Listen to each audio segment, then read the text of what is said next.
shaka ko tuvugana ku ijambo rivuga ngo ukwizera kwawe niyo nyishu yawe.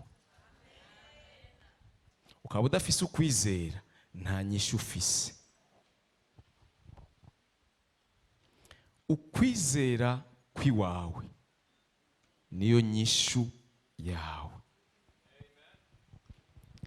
Ukwizera kwiwawe niyo nyishu yawe. Sinzi inyishu ukeneye yuko Imana yoserukana mu buzima bwawe, ariko iyo ifatanye n'ukwizera kwawe. Reka nsoma ahantu muri Bibiliya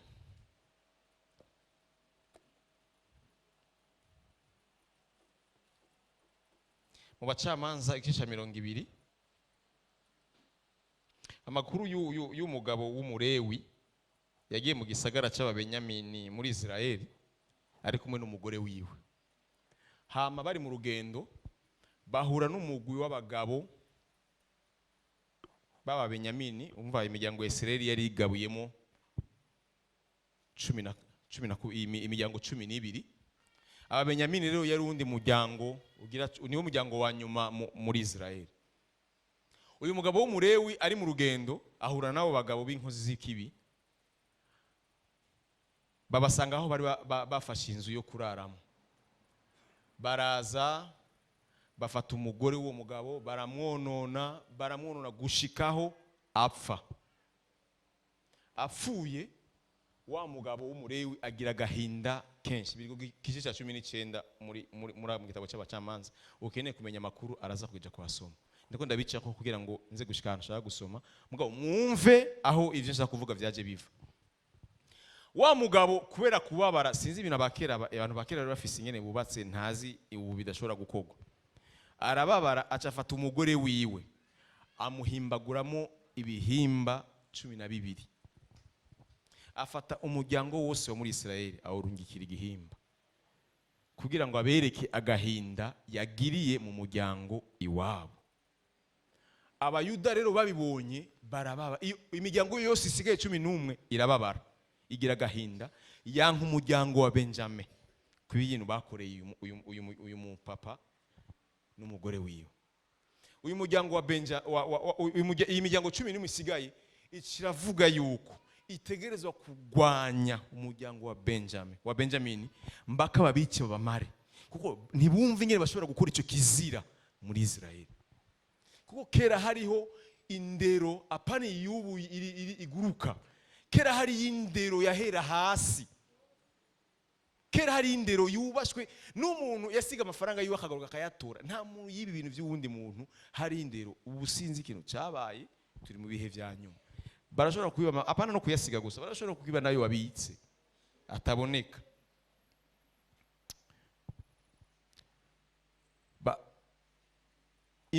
Barababara cyari kizira. Bumvise ko bagize agahinda muri Israeli baravuga ati iki kintu ntikibaho.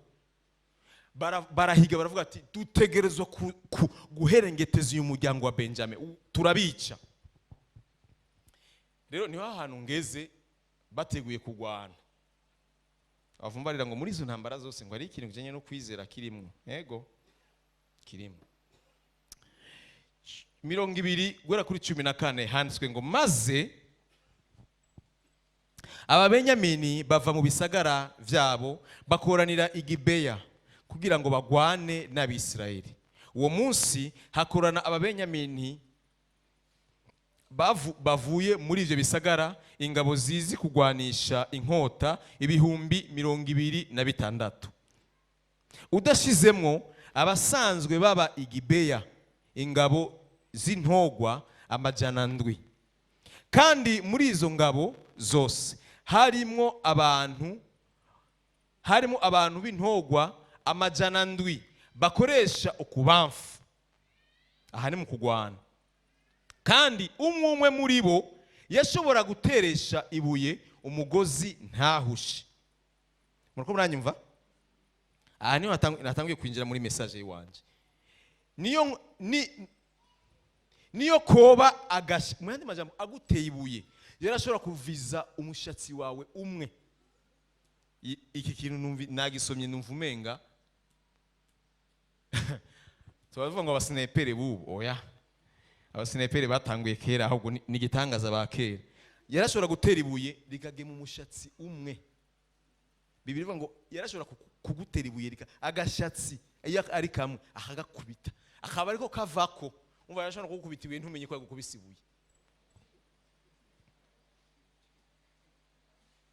kandi muri izo ngabo zose harimo abantu b'intogwa amajana ndwi bakoresha ukubamfu kandi umwe muri bo yashobora guteresha ibuye umugozi ntahushe niyo kuba agashatsi kamwe 17 abandi b'Isirayeli aba nabo ni babandi 10 umuryango 11 abandi b'Isirayeli udashizemmo ababenyamini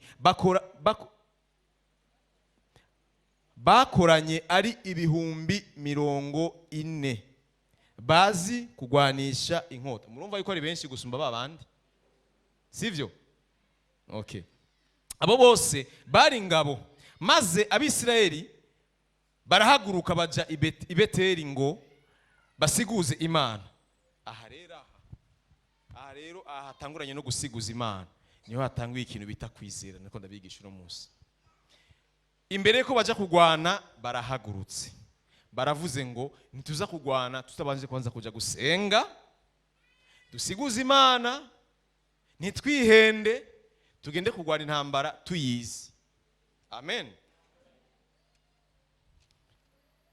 ngo basiguze Imana barayibaza bati muri twebwe ni bande bazotangura kuja gutera ababenyamini uhoraho arabishura ati abayuda nibo bazotangura bwira mugezo ati ijwi ry'Imana bararyumva Imana yaravuga Imana yaravuga kandi bakayumva neza ko yavuze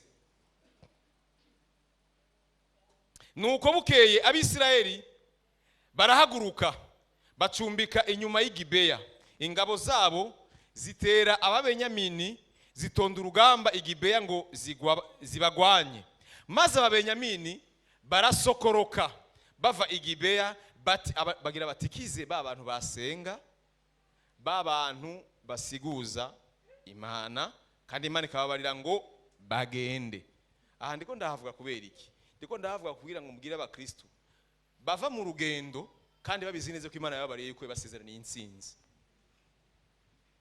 bigitangura abona binezerewe ari vyiza Imana yejeje kuvuga arumva yuko abantu rugamba ruheze yagera ku rugamba agasanga zare ya leta ko ndavuga zo kunanizwa zo kutabona ibintu bisa n'ivy'Imana yavuze Imana yababariye yuko bagenda mu rugamba bahuye n'abantu babagwanije barabatikiza ubwa mbere nababwiye nti batanguye ari benshi nibo batanguye ari benshi kuri bajya babenyamini mu yandi majambo bari banibwiye kubera ari benshi bashobora kunesha kubera ubwinshi bwacu turi double ku babenyamini intsinzi turayibona kandi twasenze n'Imana kandi turi na benshi Imana ntiza mu vy'iwawe ahubwo ni wewe ufata amavarize yawe ukaja mu vyayo Imana ntishobora gukorana n'ibitigiri vy'iwawe kuko statistique ntayizi nta nibiharuro Imana ikoresha nuzo unapange nibiharuro Imana ntavyirimwo Imana ifise ibindi biharuro vyabo vyayikoresha binanije abantu umuntu Imana yamubwire ko izomugirira neza agaca atangurira guharura mu mwanya twita Kronos uyu mwanya tugenderamo twebwe akaba ari waharurira mu Imana nayo ntiri muri uyu mwanya bwira mugenzi ati Imana iri mu wundi mwanya ni hahandi abantu ndababwira abakozi b'Imana hari igihe duhagarara imbere tukavuga ibintu bimwe bimwe tutazi hari abantu bakubwira ngo Yesu ngo yaratevye uri kumurabira mu isaha yiwawe uri kumukompara uri bijya bintu yakubariye uri kubiharurira mu irya saha yiwawe no muri karandire yiwawe imanitse mu nzu wewe arafise yindi yiwiwe arafise yindi agenderamo kandi iyo itaragera ntuve ku rugendo amen amen maze ababenyamini 21 maze ababenyamini barasokoroka bava i Gibeya batikiza Abisirayeli kuri uwo munsi. Bahasiga ibirundo vy'imivyimba 22,000. Murumva abantu bapfuye 22. Ariko izo ngabo z'Abisirayeli mumviriza ahantu bahejeje gupfa, bahejeje kubakuramo abantu. Bibiri bivuga ngo ariko izo ngabo z'Abisirayeli ziriyungunganya. Urumva, même si habaye perte barasuye kandi kwambara inkomezi. Même si basenze n'Imana yari abari ko bazoronka intsinzi, bagiye ku kibuga babonye nta ntsinzi baronse. Mugabo kubera Imana yabari ko bazonesha, basubiye kandi kwiyubaka, basubiye kandi kurondera ukuntu bagira. Amen. Kugira ngo barabe neza yuko icyo Imana yababariye kiza gushika. Kuko icyo Imana yababariye ntikiraba.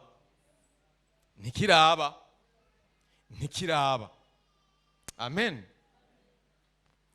Basubira gutonda urugamba hamwe bari batonze. Umva, basubiye hahandi bari bahagaze ubwa mbere umunsi batonda urugamba. Umunsi batonda ari 40,000. Basubiye kandi gutonda baje kuburamwo, basubiye kandi guhagara muri cya kibanza cya kindi bafise information ya yindi. Muriko muranyumva? Atakintu na kimwe cyabahinduriye ivyo bizereye, barabishije amaso urugamba boruta, ariko barafise ijambo Imana yababari. Kubera iki? Babanje gusiguza Imana.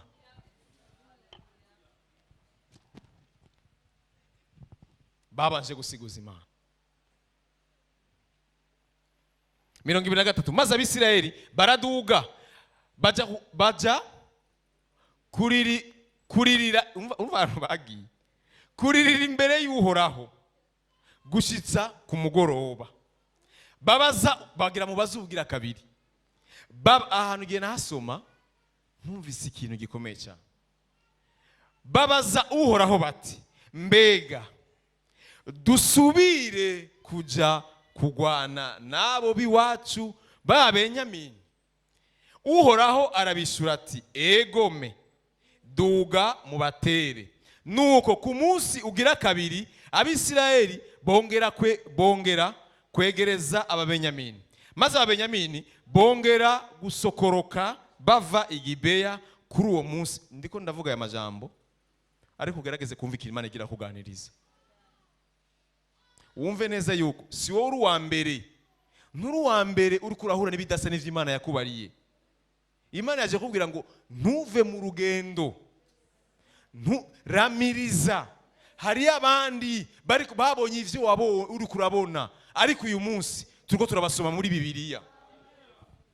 Amen.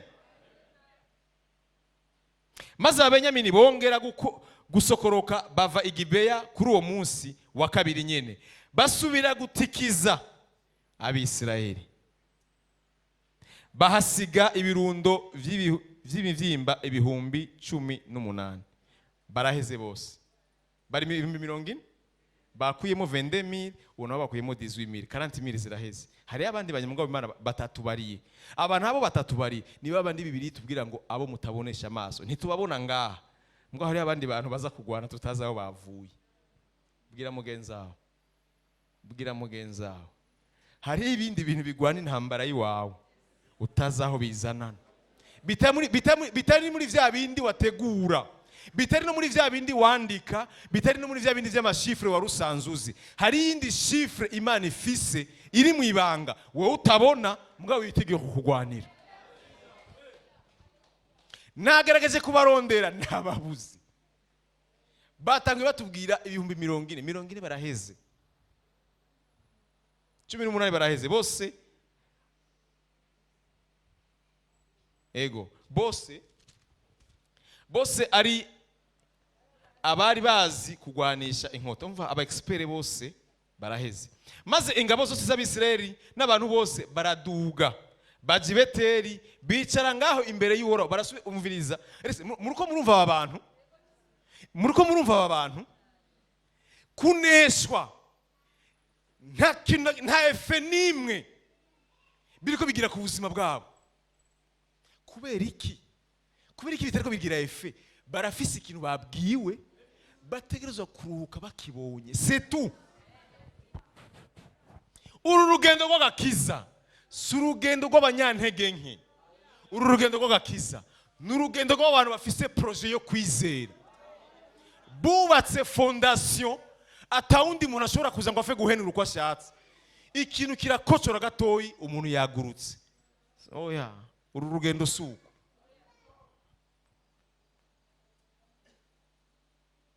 Mirongo ibiri na gatandatu maze ingabo zose z'Abisirayeli n'abantu bose baraduga baja i Beteli, bicara ngaho imbere y'Uhoraho barira, birigwa bisonzesheje. Mwumvisemo ko bongeyemo ikindi kintu. Ubwa mbere biriwe barira kuva ku murango wo gushika mu ijoro, ubu naho biriwe barira bongeyemo kandi no kwisonzesha. Nta kintu na kimwe kirabaca intege, ahubwo uko barushirizwa gusa nuko basa nuko batabona ibisa n'ivyo Imana yababariye, niko barushirizaho kongeramo izindi strategy zo kurondera intsinzi. Amen. Birigwa bisonzesheje kugeza ku mugoroba. Umviriza ikindi kintu, batangira ngaho imbere y'Uhoraho ibimazi vyo guturirwa n'amashikanwa y'ishimwe. Ndakubaza ikintu kimwe, muri ibi bintu vyose duhejeje gusoma, ishimwe riri hehe? Muri ibi bintu vyose duhejeje gusoma bimaze kubashikira, ni hehe uvuga ngo havuyemo inyanduruko ngo yo gushimira Imana?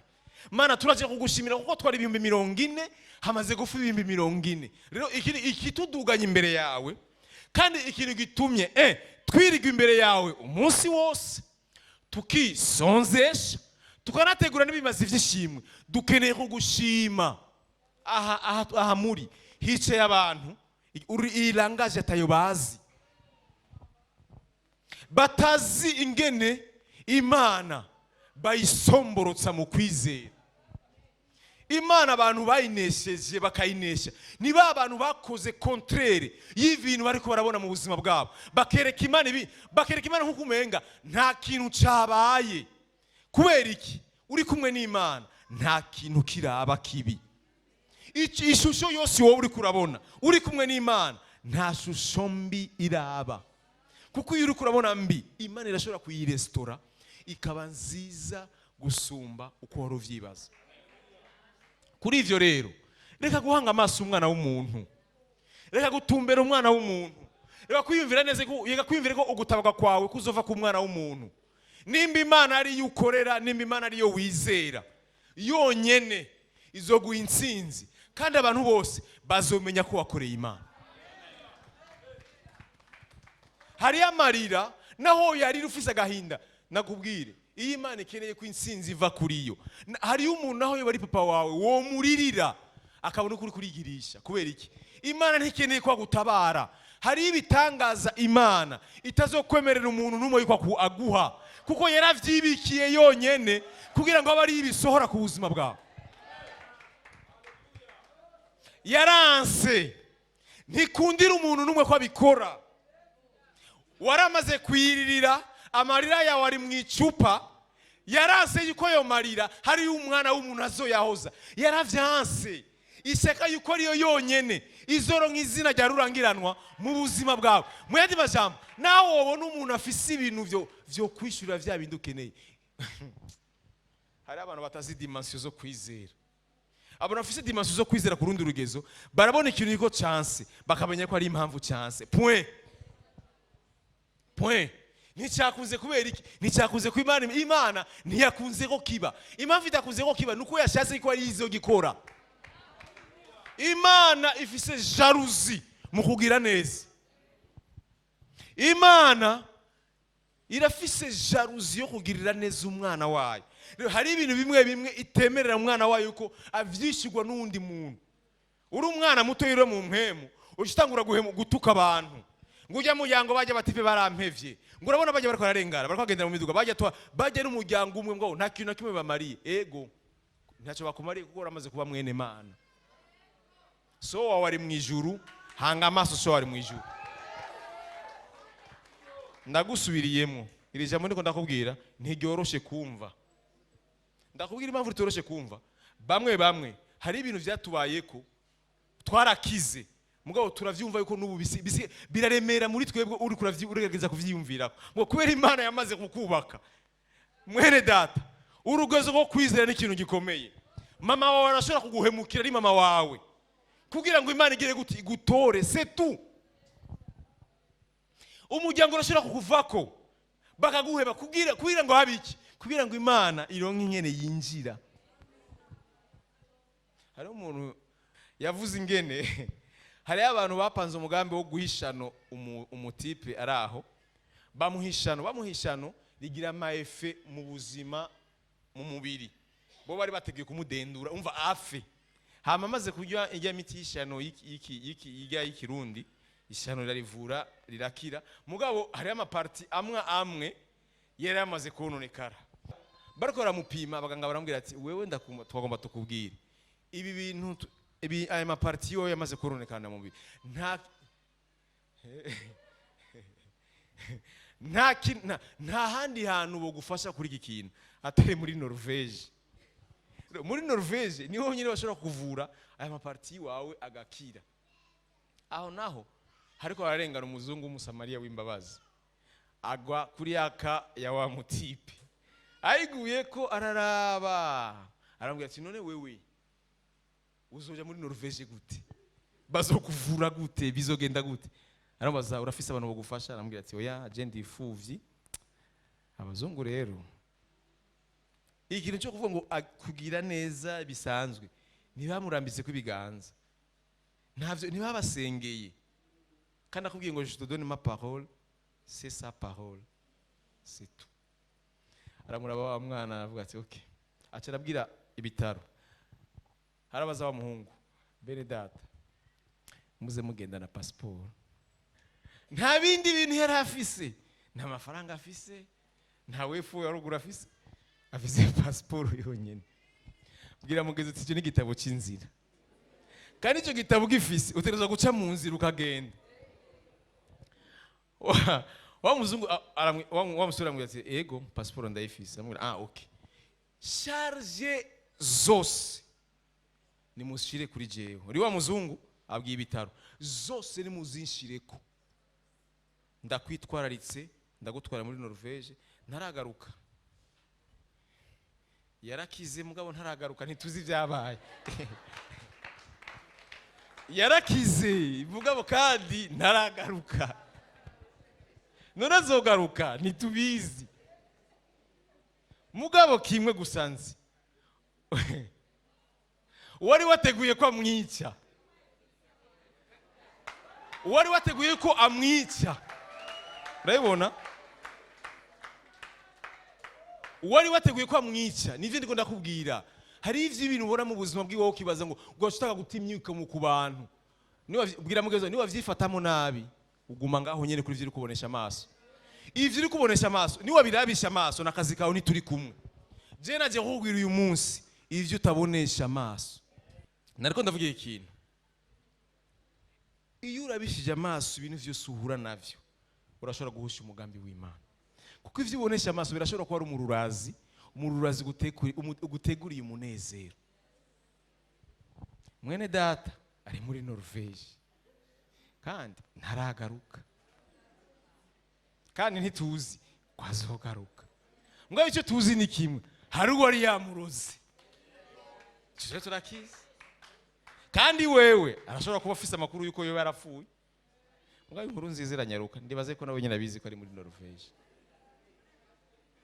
Umucyo ubonetse umwiza utegerezwa guhunga.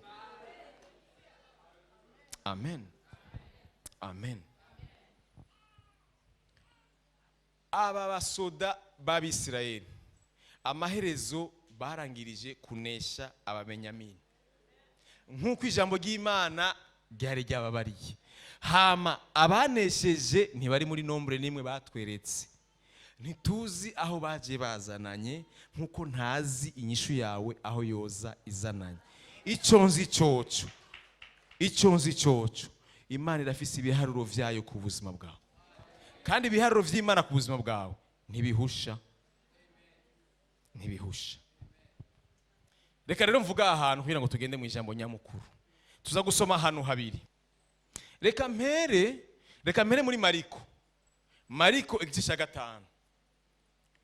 Mariko igice cya 5 umurongo guhera kuri 21 handi. Na makuru ya Yayiro n'ujya mugore yaragwaye ingwara yo kuva amaraso. Nuko Yesu agenda mu bwato, asubira hakurya, ishengero rinini rikoranira kuri we. Yari ruhande y'ikiyaga. Haza umwe mu bakuru b'isinagogi yitwa Yayiro. Amubonye amwitembagaza imbere y'ibirenge. Aramwinginga cyane ati, akana kanje k'agakobwa kari ku mfiro, ndakwingize uze umurambike ku biganza akire abeho. Aragenda ajana nawe. Ishengero rinini riramukurikira. Iri shengero sinzi aho bariko baraje. Bari bagiye kwa Yayiro nabo nyine. Ega ari ibintu dusoma muri Bibiliya tutari bwibaze ku bibazo. Bari bagiye nabo nyine kwa Yayiro. Bari bakurikiye Yesu. Mugabo babonye ko ari umuntu aje kumutipe amurondera akeneye ko amukorera igitangaza. Umva programme yajya hano bari yari yaheze.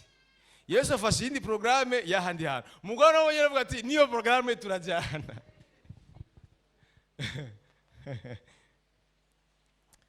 Abo rero mejeje gusoma uyo Yayiro deje gusoma ntabwo nza kumuvuga ko vyinshi kuko siwe message yanje iri ku uyu munsi. Kuko Yayiro Bibiliya yeje kutubwira neza yuko yari muri programme. Sivyo? Tugendera ku makuru y'uwundi atari muri programme. Uyu ntiyari muri programme agira kurikire. Uyu mugore yaragwaye hemorrhage canke kuva amaraso. Ibi bihe by'aba mama canke abigeme wewe vyari permana ku munsi. Murabibona aba mama canke abigeme barazi ngene ivyo bihe bababara. Cha wiyumvira uyu mu mama panda 12 ans vyari ku munsi. Urumva yuko vyari ibintu kuri we c'était autre chose. Vyari ibintu ndabwire hari igihe dusoma Bibiliya ngo ari igihe bidusaba ko tuviva Bibiliya. Tugerageze kwiyumvira neza réellement ibintu vyari ngaha kuri uyu mudamu ivyo ari byo. Hari ibintu nasomye numva umenga kuri we biragoye gutahura. Biranaremereye. Ikintu cya mbere numva nohera ko jambo rya mbere riremereye cyane numva no guherako. Ntiyari muri programme. Ahantu ukahatahura uraza gutahura n'ikintu ushaka kuvuga. Uyu mumama ntiyari muri programme kandi na nyene programme ntiyaramuzi kandi na nyene programme ntibari bavuganye.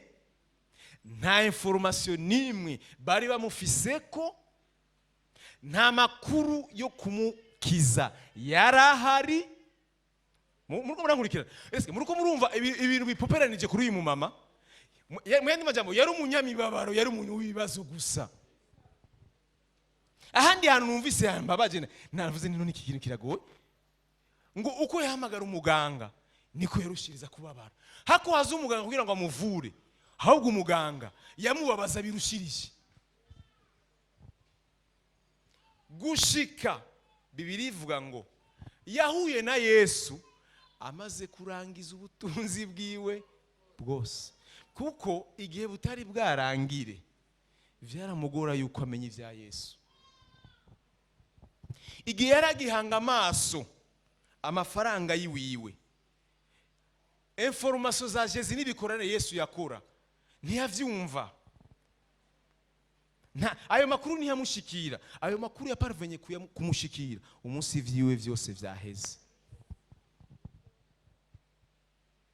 Bimaze kurangira acara arumva rero information ya Yesu.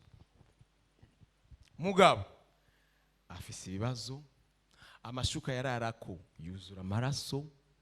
Yamara umuntu yari umugore akazi nibaza ko mu buzima yari afise cyane karako kumesa. En plus ntiyarenguka imbere y'abantu kuko yari kivume. Umviriza, yari yarahuriwe ko n'ama obstacle yose yo mutuma ava mu rugendo, yo mutuma atizera. Uri hano, eske nturumva ivya Yesu? Waravyumvise. Waramaze kumva amakuru ya Yesu? Ego, warayumvise. Apre kuyumva hakurikiye iki? Hari uwayumvise rimwe akayumva n'inkomezi ziwe zaramaze kurangira, atatangura atafata decision yindi, aravuga ati ntivyashaka bicaho biciye. Nagomba ndababwirira ijambo rero, misanzwe message ndabafitiye uyu munsi ni ukaba, je dis bien, ukaba ukeneye igitangaza. Iri jambo twita igitangaza. Reka subire inyuma gatoya kugira ndakumenyeshe neza ubimenye neza. Ivyo twebwe twita ibitangaza, ivyo twebwe twita yuko ndiko ndasenga ndizera yuko byava biba, ijambo ryambariye yuko iki kintu cyabaye, ndakira iryo jambo riziyumva riri iki kintu, nagomba kukubwira ngo ivyo bintu vyose witeze vyararemwe ariko ntibiboneka. Birahari ariko amaso yacu ntabibona. Nahashaka kunyumva neza. Iyo uvuze yuko ukeneye kubona igitangaza, menya neza yuko ufise projet yitwa ukwizera. Bene data, iri jambo sizo uburemerero ribabarira ngene Imana yari intahuje. Ibitangaza bizotunga abana b'Imana, Imana yarahesije kubirema kera. Imana kirasurinya irabicageze irabibwira ngo umugororotsi azobeshwaho no kwizera. Reka rero ndayicumujya. Yarabiremye, abishiramo systeme. Abishizemo systeme kwanza iri invisible, aya maso adashobora kubona. Ariko iyo umuntu muri we yaktivye ukwizera, n'igitangaza kica kiba active. Aha hantu urabona, ahantu ndiko ndasubiramo, wo hatahura urugendo rwawe rwo koroha. Ibitangaza ntibiza ku muntu yirigwa ararira iminsi yose, yirigwa arasenga iminsi yose, no. Kuko harageraho turira, hageraho amarira hagarara, nk'uyu mugore twasomye, bigahera, hagasigara haravuga ati aha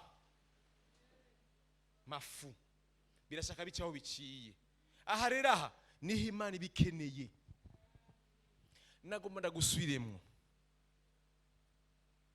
ukeneye ibitangaza, ntuzaho vyose rukira, biragukikuje, mugendana iminsi yose, biri hafi yawe. Nagomba ndakubwire ngo inyishu yiwawe iri hafi yawe gusumba uko ushobora kuba wibaza. Mugabo iri kwicagezwe, Imana yarayitegetse. Imana bana b'Imana, nagomba ndabaha information nimutari muyizi muyimenye.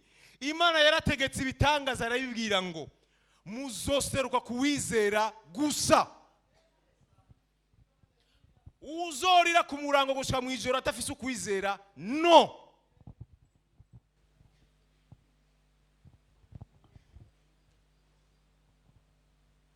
Ibi rero bifatanye n'ijambo kwizera. Ntibiraba ngo urakijijwe, ntibiraba ngo ntukijijwe. Bisaba umuntu avuga ati j'ai une ferme assurance yuko ibi bintu bizokunda. Point. Uwo muntu rero yamaze kuba afise uwo mutima muri we mwene uwo, ibitangaza vyonyene bica biri active kuko birafise icyagezwe. Vyabwiwe ngo umuntu niyizera muca mwiyactiva kuri we, muca mufatana n'ubuzima bwiwe. Amen. Amen. Uyu mudamu uyu mudamu nta hantu na hamwe hatubwira yuko hari ikintu ijuru ryari ryamwiyumviriyeko. Nta na hamwe.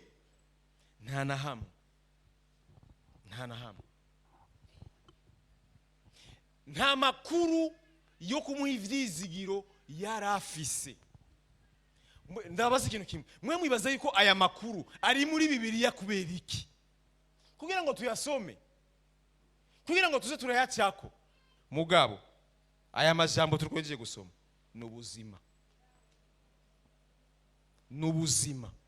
Ingene umuntu ashobora kwakira igitangaza atari muri programme, n'ijuru ritamubwiye ko rizova rimukorera igitangaza, ariko we akakirema. Uyu mudamu niwe yiremeye ivyo ashaka. Nijari nababariye, niho havuye jambo nababariye ngo iyo umuntu afise ukwizera ariyarurira. Nijari bikene ko Yesu arinda kumwarurira ngo amuhe ngo ubushobozi ngo ndagukijije. Yarafise ukwizera. Nariko ndera commentaire, Yesu ngo amaze kumuhamagara yarajugumiye, aragira ubwoba. Aramubwira Yesu ingene yari yavuze n'ivyo yari yibwiye. Acarahise ijambo avuga ngo rero ndashimiye yuko ngo ubuyonga bw'iwawe ngo nibo bwankijije ngo nabukoze ko candakira. Yesu yamubwiye ngo si jewe nagukijije sase de si n'ubuyonga bwagukijije, oya ukwizera kwawe niyo nyishu. Ukwizera kwawe niyo nyishu yawe. Jewe Yesu yamubwiye jewe sinarinda nariko ndigira kwa Yayiro. Wowe sinarinda nakuzi. Ni wari no mu vyiyumviro. Uyu mudamu ni fenomene muri Bibiliya. Ibi bintu kuri uyu mudamu muri Bibiliya ni bake vyabayeko. Ibintu byo biragoye gutahura. Ingene umuntu ashobora kunyaga ubushobozi bw'Imana, Imana etabumuhaye. Niwe wenyene twabonye yivye ubushobozi ijuru. Niwe wenyene yagiye mu kirimba cy'ijuru aritoreramo caragenda. Niwe wenyene. Allo? Rero nimba ivyo bintu biri muri Bibiliya, nuko ivyo bintu biri muri Bibiliya bishobora kuba no ku buzima bwawe. Birashobora kuba mu buzima bwawe. Vyakunze kubera iki? Vyakunze kuko ibitangaza vyarahawe icyagezwe yuko umuntu wese azoza afise ukwizera. Ijuru ryemeye ritemeye ko ijuru ryamaze gutanga itegeko yuko ibitangaza bizoza ku bantu bizera.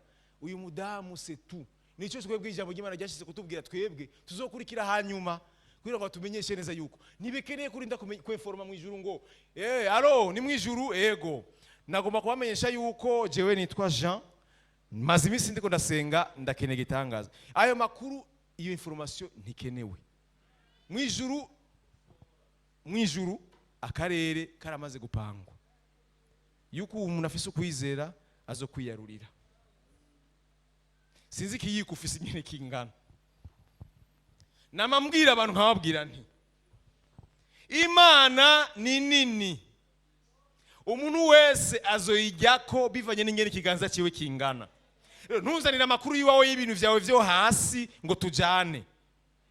Ndakubwiye ivyo wanje ko ari binini ugacumbira ko nishima, je m'en fous. Nasavye ivyo numva vyo satisfeza. Nawe saba ivyo gusatisfeza. Imana ntituyife ni nini. Kandi cyo ndayikundira ifise vyose. Kandi jewe ni nsaba mu mugabane wanje. Sisaba mu wawe, saba mu wanje. Kandi wanje uteruba munini bivanye n'ukwizera kwanje kugenda kuba ko kunini. Nzotora binini bivanye n'ingene ukwizera kwanje ari kunini. Nzojya bike bivanye n'ingene ukwizera kwanje ari guke. Uyu mudamu special.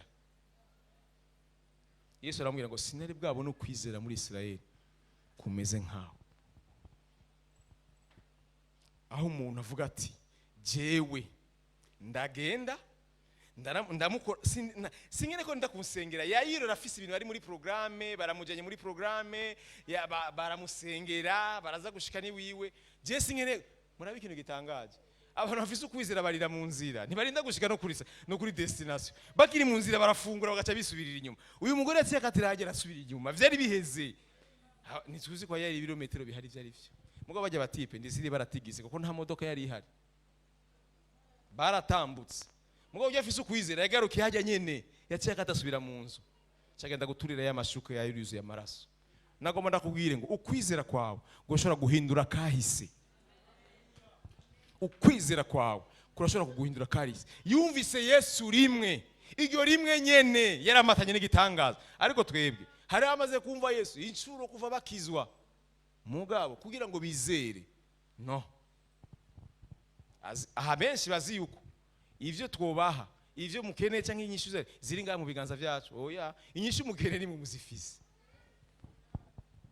ivyo mukeneye nimwe mu bifise ivyo mushaka kumana ni mwebwe mu bifise sinzi ko ari umuntu yumva ikintu ndiko ndavuga cyakindi ukusaba imana kiri mu kwizera kwawe ni wizera ibitangaza bica vyiactiva iri jambo uritahura ukeneye ibitangaza utegeza ko ufise ukwizera ibitangaza biri kwicagezwe ntibifa guseruka ntibiboneka nta numwe abibona ariko abantu bizera barabizi ko bihari Bibiliya ivuga ngo turongorwa n'ivyo twizera ntabwo turongorwa n'ivyo tubonesha amaso nagomba nakubwire Yesu yaravuze mu bikorosayi ngo yaremye ibiboneka n'ibitaboneka ivyo rero twebwe biduhaza biri mu bitaboneka kuko Imana yaramaze kutubwira ngo mwebwe naramaze gusinya muzotungwa n'ivyo mutabona rero wowe urgumusaba gushaka kuraba ivyo ubona ntumbaze amen amen amen ukwizera kwiwawe muri kino gitondo nagomba kugukura ku buremere bw'inyishu wifuza inyishu ni washaka yiveko ikibazo kiri mu kwizera kuko ukwizera kwawe niyo nyishu yawe ntiwizere inyishu yawe kiba active c'est tout ndangirize kuri aya makuru y'uyu umutipe w'ikimuga yaje asanga inzu irugaye n'abamuterura terura basanga vraiment umuryango urugaye umuryango wugaye idirisha rirugaye idirisha ryugaye biragoye nuko bashikana imbere y'umuryango okay tugire gute mbo ikimuga tugite hasi tubihebe kuko nubundi nta nzira ihari kandi vraiment ego Imana yari yabimbariye mugabo nayo nyene ndabibona umuryango urugaye kandi ku muryango wugaye baratubwira ko twubaha tukagira indero kirazira kubomora umuryango w'abandi Baba Jo mwisi imwemu n'inzu y'abandi barayibomora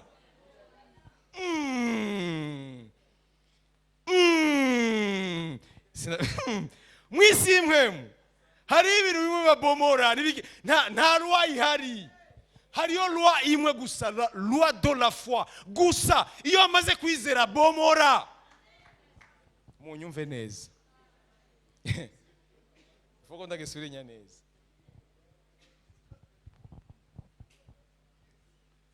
si ivyo ndiko ndavuga oya ndiko ndavuga ibi kuko no ngaha ari muracagira ibintu bitari byo si ivyo ndiko ndavuga ese mwumvise ikintu ndiko ndavuga ho ndiko ndavuga ikintu kimwemu ya bashise imbere y'inzu basanze inzu yose irugaye abantu ni benshi mugabo bakeneye ko uyu mutipe atahatambuka tubigira gute kugira atahata bigenda gute kuko turabizi neza kuko inyishu yiwiwe iri haje indani kandi niya barevera gushika haje indani atatambuka mugabo rero ahanze hari ama obstacle menshi hari umutipe umwe yanse ko dossier yiwanje ishika kure kandi uyu mutipe ndamuzi mu gihugu arakomeye rero ndabona yuko nukwiye kubireka dossier yanje nizopasa uri muri abo ntituri kumwe ego ndabibona yuko ego Imana yaranyemereye kwizongirira neza mugabo ndafise uwo muntu ariko arangwanya saje nibaza ko yatumwe n'Imana si Imana yamutumye kuko Imana ntituma umuntu kugwanya umwana wayo kirazira nta muntu Imana yiga kugwanya umugambi w'umwana wayo ntibibaho kandi Imana ntiyigwanya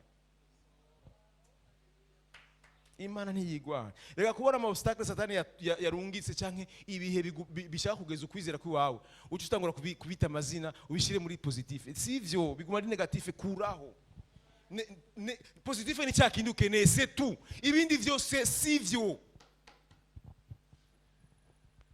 hari abantu bihamarezo ngo yego vrema arakomeye kandi vrema ifoko mbona ko ngarukiriza nga wewe nturimwo muri Bibiliya twasomye bari bagwaye ubutinyanka bari bafise ama obstacle yo gusubira inyuma amafaranga yari yaheze yarashobora kubireka akavuga ati mbo désormais Imana yabone ko nagerageje kwivuza abaganga n'Imana hari abantu satani atera iyo yashase kubima igitangaza abazanira logique za zindi zitarizo ngo Imana niyo yaremye abaganga ngo irabone ko abaganga nabo nyene bananiwe nguvuga ko Imana yashase guciriza mu baganga oya kwa muganga hariyo morgue aha kuri eglise nta morgue ihari mwandi majambo aha hariyo kuzuka n'ubugingo aha hari kuzuka gusa narababareye yuko Yesu azura Yesu ntazo guherekeza guhamba ntimuzojana guhamba iyo nzira ntayazi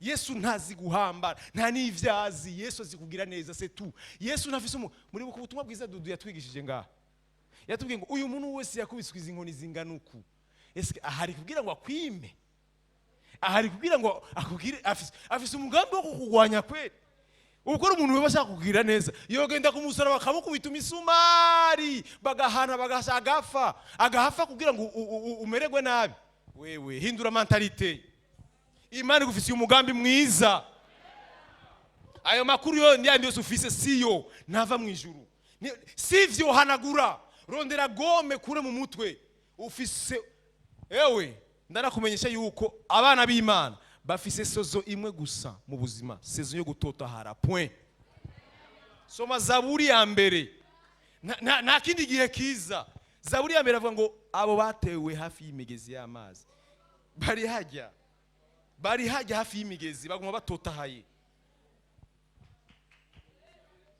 urashobora kuba wumva bivanye n'ama information kuma wigaburira ariko uguma wakira information Imana itanga uratotahara hari umuntu atamafaranga afise mugabo atotahaye gusuma umuntu yafise tubifate gute sivyo tuko turavuga sivyo ndiko ndavuga umwana w'Imana aratotahara meme Imana ndabagoma ndababwira ikindi kintu mu kwizera haraba mu igihe hari igihe cyawe mu kwizera rindira igihe Imana yakubariye gushika ubibone kandi nagomba kugira ikintu kimwe nimba bitarashika nawe ntuzosaza nimba bitarashika ntawe uri kuraja kuko ntituzi imyaka uzomara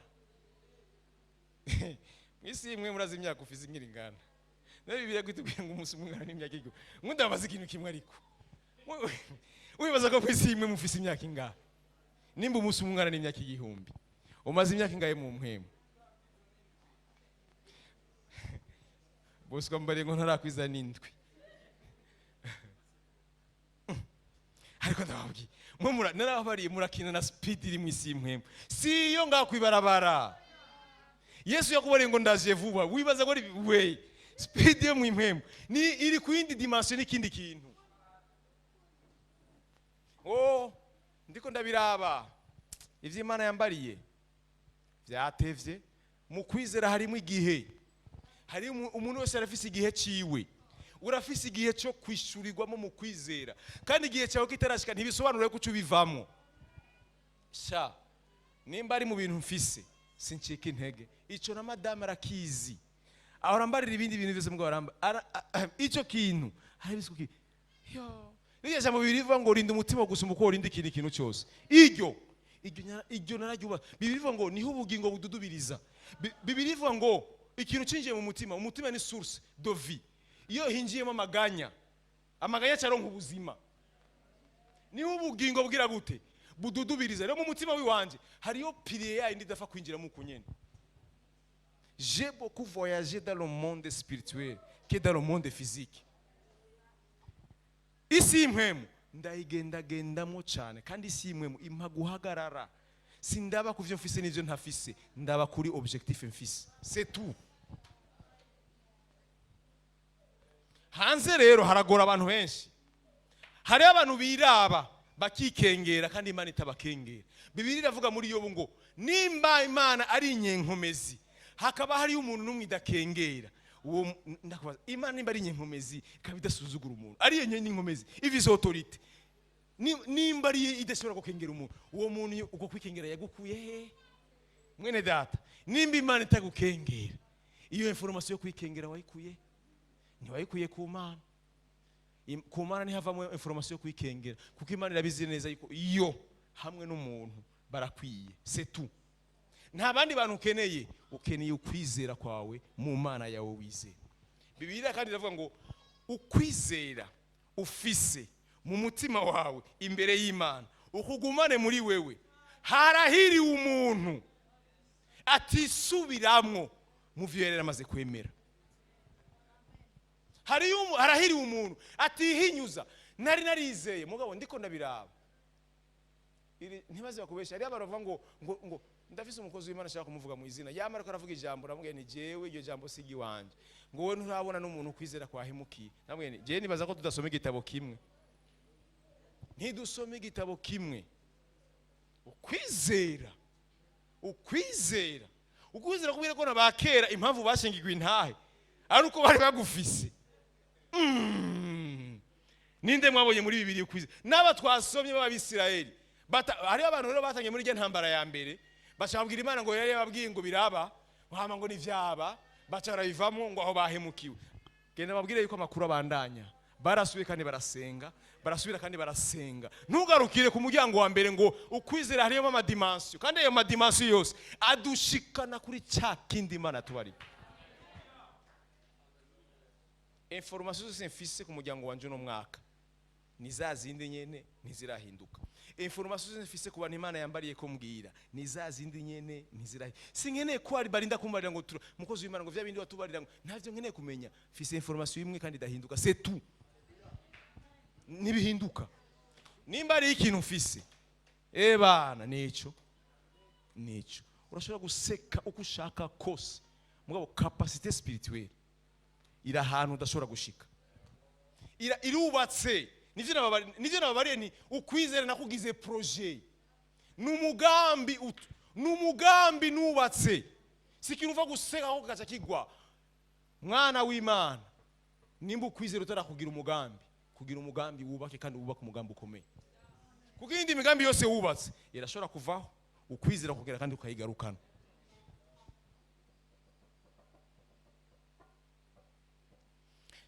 Abantu baruzuye. Tubiravye rero uyu muntu biraboneka yuko vraiment nukuri ibi bintu twabibonye nk'ikimenyetso Imana niyo yashatse kumukiza, kuko Imana iyo yashaka kumukiza twari gusanga imiryango yuguruye, twari gusanga inzira ihari, twari gusanga n'ahantu twoca biboneka. Ati baravuga ati sha namaze kumva Yesu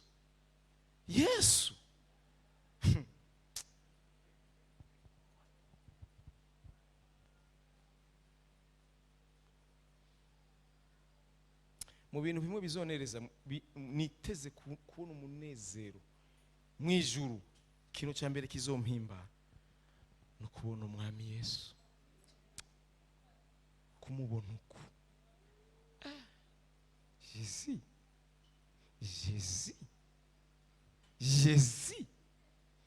très puissant, Jésus na kintu wumva. Yesu Bibiliya ivuga ngo mwijuru ngo niwe zuba, niwe yaka, c'est lui qui donne la lumière. Mwijuru habona kubera we. Yesu umuntu wenyene yaparvenye kuba umuntu ashobora guhuza umuntu n'Imana wenyene. Yesu yabwiye abati barabwiye ati ndamubwiye ngo ivyavyo yarabihariwe muciye mutera kaguma. Reka rero ndabereka igisumbi cyo navuze. Yesu Bibiliya ivuga ngo amavi yose na bose mubona birwa batereka guma ngaha kwisi bigumura ibi abantu mubona bagira ibintu by'intambara by'ibiki bijya twe tuvyita imigumuko bijya si ibintu byatari bijya no kuvurugana Bibiliya ngo Yesu ni yaseruka vyose ivyo ariko biratambuka bizoca bihagarara icyo kiragerekezo gihaga Yesu aseruka ibintu byose bigahagarara ntagire ikintu kimwe Yesu aseruka isi bigaca bihinduka vyose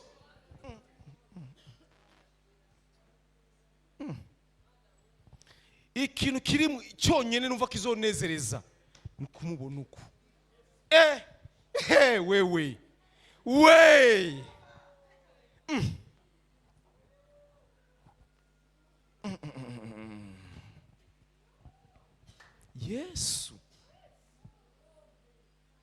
Yesu nagomba ndakubwire mwene data Yesu ntarananirwa ku buzima bwawe ntibazi bakubeshe Yesu nta tumuvuga kugira ngo twiryoshe no turaza ubushobozi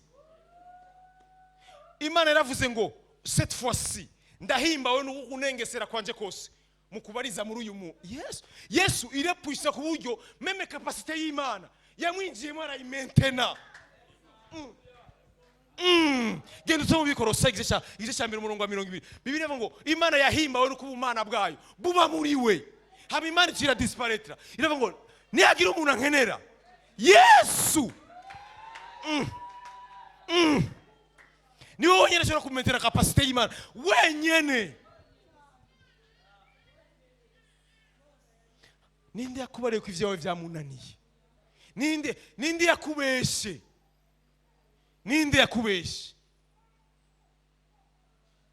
Satana ashobora kuruka ibicapo biguha amarezo igicapo kimwe kuturuza kuguha rezo ni cya kindi ufise cy'inyishu yawe point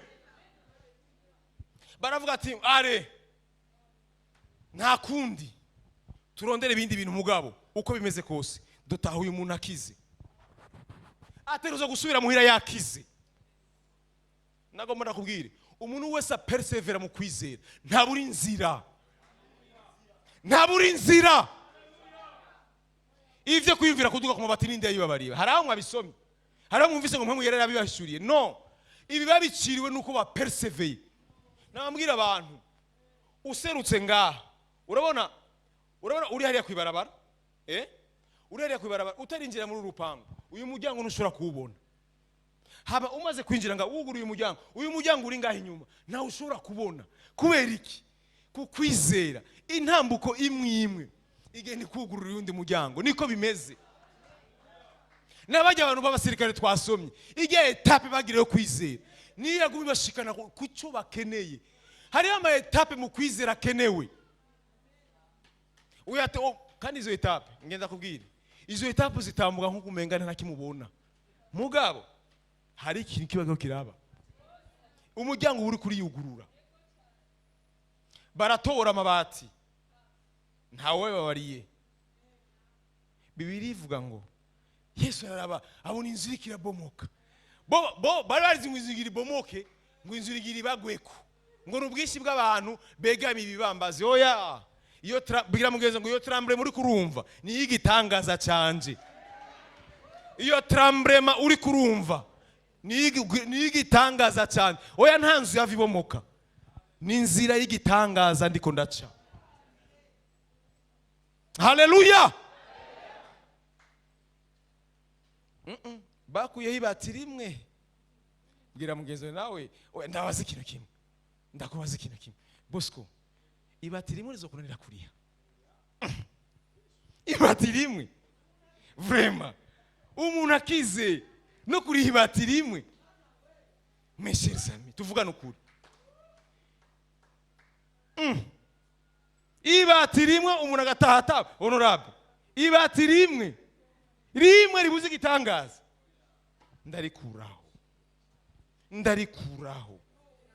ndarikuraho ivyanyogomba bitambuke hama après mbwira mugenzi wawe igitangaza ni wacakire iyo bati uzoririha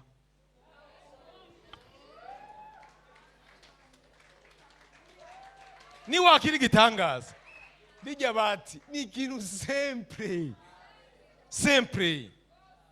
simple mugabe ibati rimwe iyo batarikuraho rya bati rimwe babomoye inzu, nta nzu babomoye, ntibakwiye ko na sharpante, bakwiye kwibati rimwe kugira umuntu bamudumbukiza indani. Subiriramo mubwire ati ni reparation nzogaruka kuyikora, reparation nzogaruka gukora reparation ntambuka apana nyogomba, apana banteruye niteruye, apana umviriza, reka mvuge ikintu, apana vya bindi vyara binterura, ari je ndabiterura. Uyu mugabo nyumvirize ndakubwire, urashobora kuza inderuzo ari iguteruye ngo mu gutaha ukayiterura, ugeze imbere ya Yesu birahindura sansi. Imbere ya Yesu sansi irahinduka. Imbere ya Yesu niho honyine ivyo urabiguterura ubiterura. Imyaka n'imyaka bamuterura. Yageze imbere ya Yesu rimwe, nico gituma nabare ni jewe Yesu ninamubona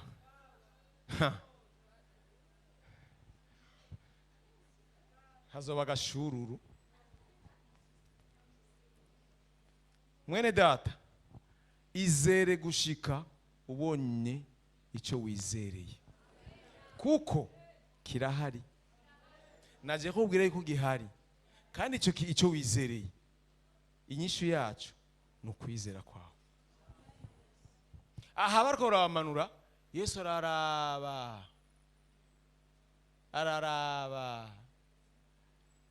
ntiyabona ibati rya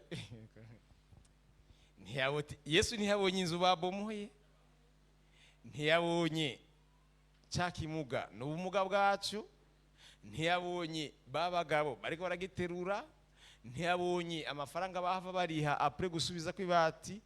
Yabonye ikintu kimwe gusa, ukwizera kwabo bagabo. Point. Ivyo nivyo Imana ikeneye kukubonamo gusa, ibindi vyose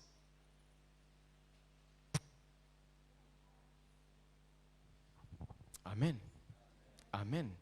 Ukwizera kwawe niyo nyishu yawe.